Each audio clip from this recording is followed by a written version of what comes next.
Hello friends, welcome to medicine for time. आज बात करते हैं जेंटामाइसिन इंजेक्शन के बारे में। और डॉक्टर इस इंजेक्शन को बहुत ही ज़्यादा यूज़ करते हैं, तो जानेंगे इसी के बारे में कंप्लीट इन्फॉर्मेशन। किन किन प्रॉब्लम में इसको यूज़ करते हैं, कितने का ये आता है, कैसे काम करता है, क्या डोज होती है और क्या साइड इफ़ेक्ट्स होते हैं, जानेंगे इन सभी के बारे में। चैनल पर पहली बार चैनल को सब्सक्राइब कर दें, साथ ही बेल आइकन को भी प्रेस कर दें ताकि जब भी कोई न्यू वीडियो आए तो आप तक सबसे पहले पहुंच जाए। तो बात करते हैं जेंटामाइसिन इंजेक्शन के बारे में। जेंटामाइसिन जो होता है ये एक साल्ट नेम होता है जो आपको अलग अलग ब्रांड नेम से भी देखने को मिल जाता है। मेरे पास ये एबोट कंपनी का है जिसका नाम है जेंटिसिन। ये 2 ml का एम्प्यूल आता है जिसकी कीमत होती है 10 रुपये। शेड्यूल एच के अंडर में ये आता है, सिर्फ डॉक्टर के प्रिस्क्रिप्शन पे ही यूज़ होना चाहिए, अदरवाइज़ खुद से कोई यूज़ ना करें। बात करते हैं इसके यूजेस की। ये ग्राम निगेटिव बैक्टीरिया में बहुत ही अच्छा काम करता है। जैसे किसी को यूटीआई इन्फेक्शन हो जाता है जिसे यूरिनरी ट्रैक इन्फेक्शन कहते हैं, उसमें इस इंजेक्शन को देते हैं। या किसी को निमोनिया होता है उसमें भी इस इंजेक्शन को यूज़ करते हैं। लंग्स में कोई इन्फेक्शन हो जाता है, खांसी बहुत होती है, लंग्स में इन्फ्लेमेशन हो जाता है, जैसे सूजन आ जाती है, उसमें भी इस इंजेक्शन को यूज़ करते हैं। या किसी कोई कान में या जाड़ में या कोई इन्फेक्शन हो जाता है, उसमें इन्फेक्शन को ठीक करने में भी इंजेक्शन को यूज़ किया जाता है।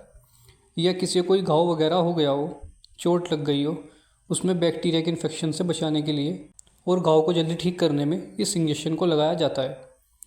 किसी को कोई सर्जरी हुई हो, कोई ऑपरेशन हुआ हो, उसमें पेशेंट को जल्दी रिकवर करने के लिए इस इंजेक्शन को दिया जाता है।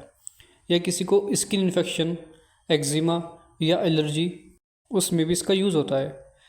या किसी को यूट्रस पे स्वेलिंग आ गई हो, जैसे बच्चे जानने पे सूजन आ जाती है, ये इसको भी दूर करता है। या किसी को ब्लड में इन्फेक्शन होता है या फीवर होता है तो उसमें भी इस इंजेक्शन को यूज़ करते हैं।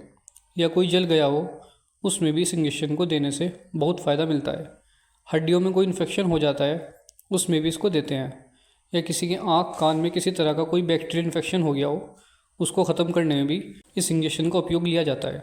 तो इन सब प्रॉब्लम में डॉक्टर आप पे इस इंजेक्शन का उपयोग कर सकते हैं। अब बात करते हैं कैसे काम करता है।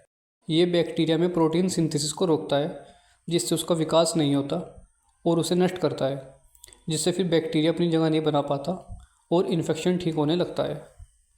बात करते हैं इसकी डोज की। वैसे तो डोज जो डिपेंड होगी वो कंडीशन के ऊपर ही डिपेंड होती है, लेकिन अगर कोई एडल्ट है जिसकी एज 18 साल से ऊपर है तो उसको 80 mg का एक इंजेक्शन पूरा देंगे दिन में एक बार। और ये आईवी यानी कि नस में भी दिया जा सकता है और आईएम यानी कि मांस में भी दे सकते हैं। बात करते हैं इसके साइड इफ़ेक्ट्स की, जो इसको लगने के बाद कुछ हो सकते हैं, जैसे पेट में ऐंठन होना, दर्द होना, किडनी प्रॉब्लम होना, बैक पेन होना, चेस्ट पेन होना, nerve damage, injection site allergic reaction. अगर ऐसा कुछ दिखाई दे तो अपने डॉक्टर को बताएं। तो ये थी इस इंजेक्शन के बारे में पूरी जानकारी। वीडियो अच्छी लगी तो लाइक करें, चैनल को सब्सक्राइब करें। धन्यवाद।